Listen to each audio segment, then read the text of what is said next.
Autosuggestion is a term which applies to all suggestions and all self-administered stimuli which reach one's mind through the five senses.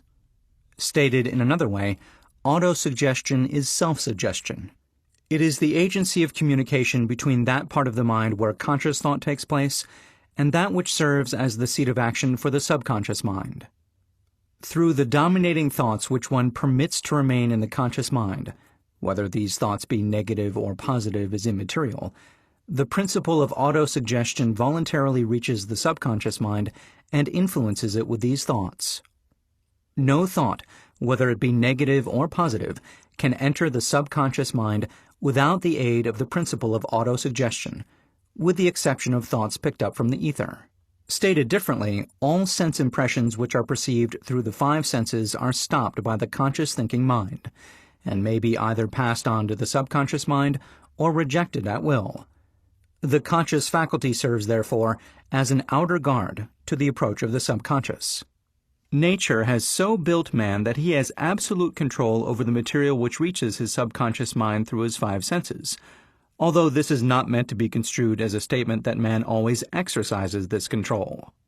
In the great majority of instances, he does not exercise it, which explains why so many people go through life in poverty.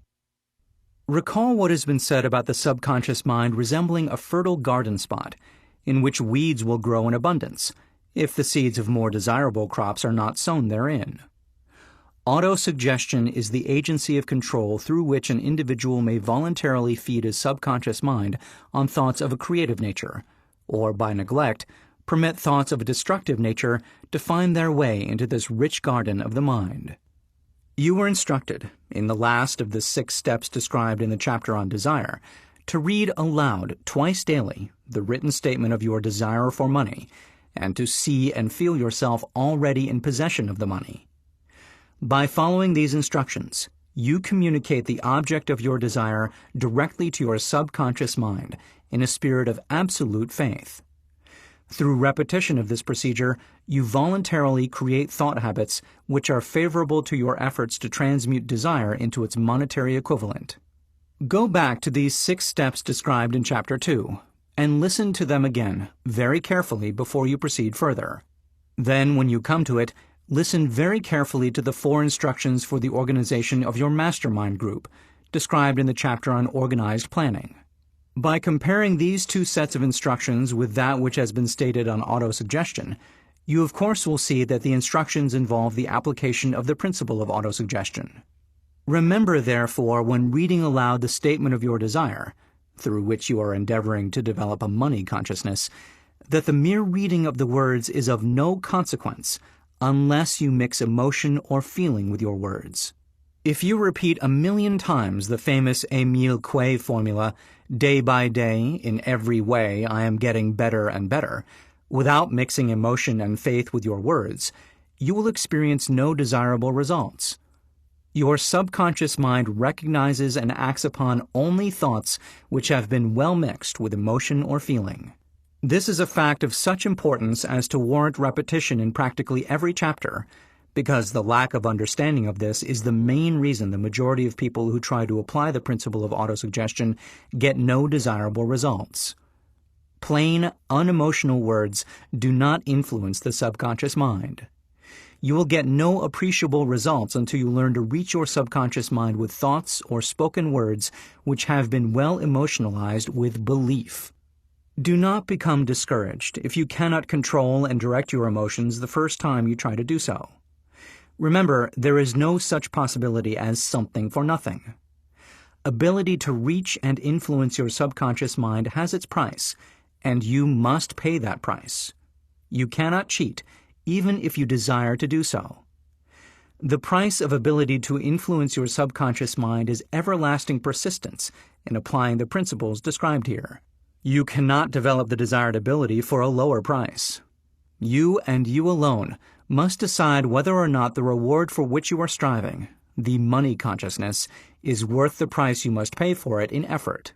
Wisdom and cleverness alone will not attract and retain money except in a few very rare instances, where the law of averages favors the attraction of money through these sources.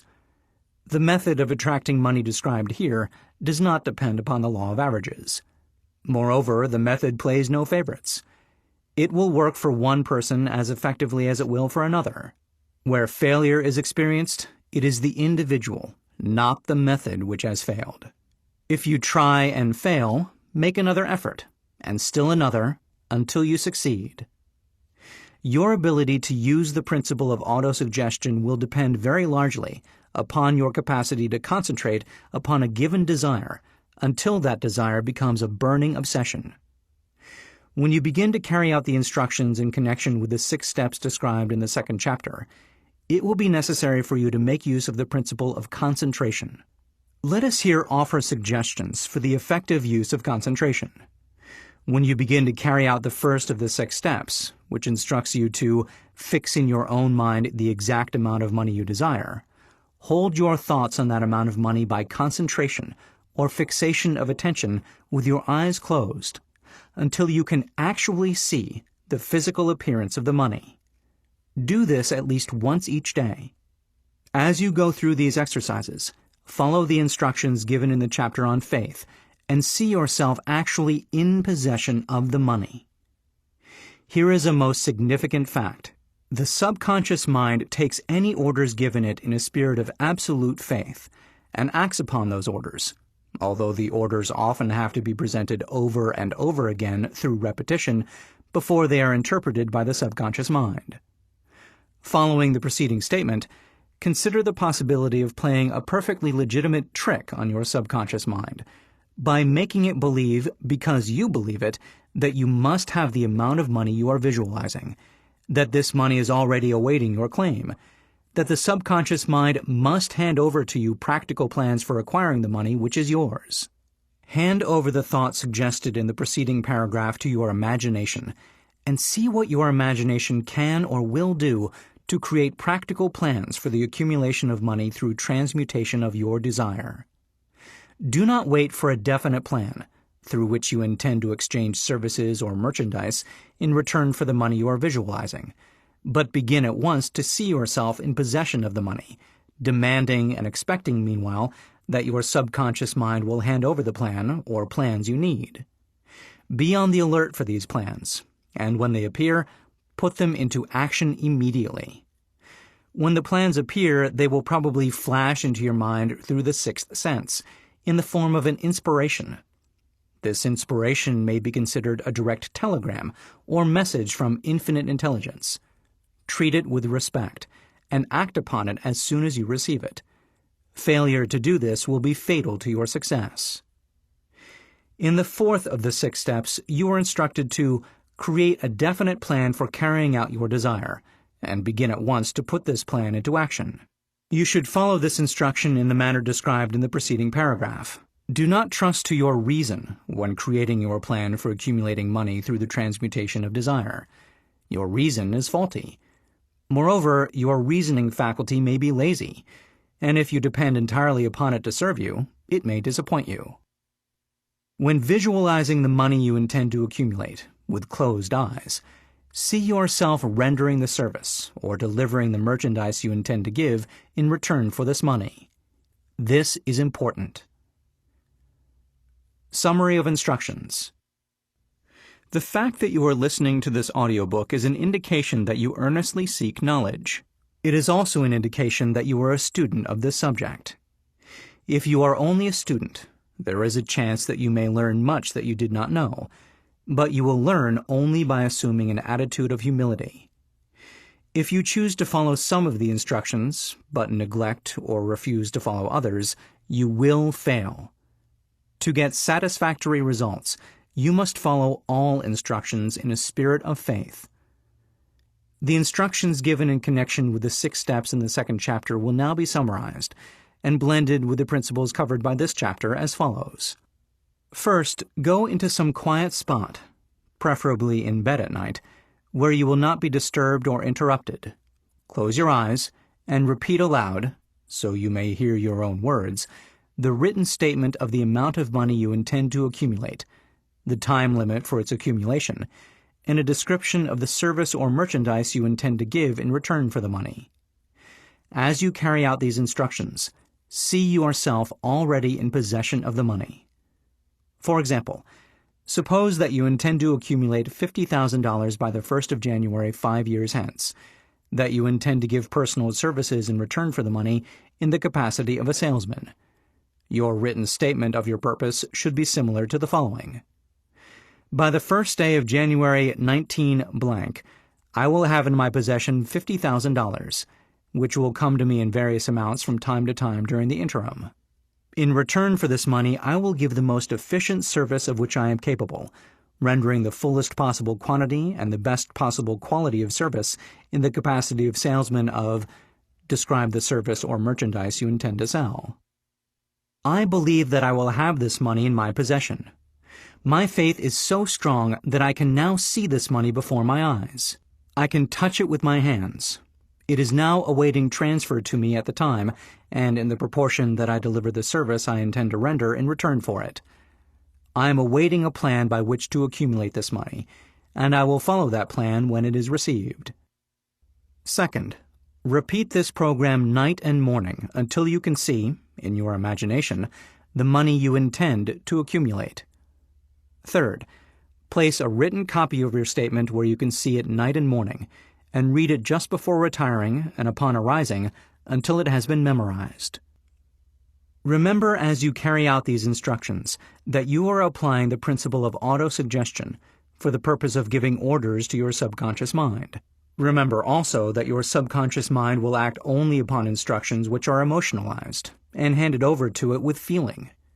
Faith is the strongest and most productive of the emotions. Follow the instructions given in the chapter on faith.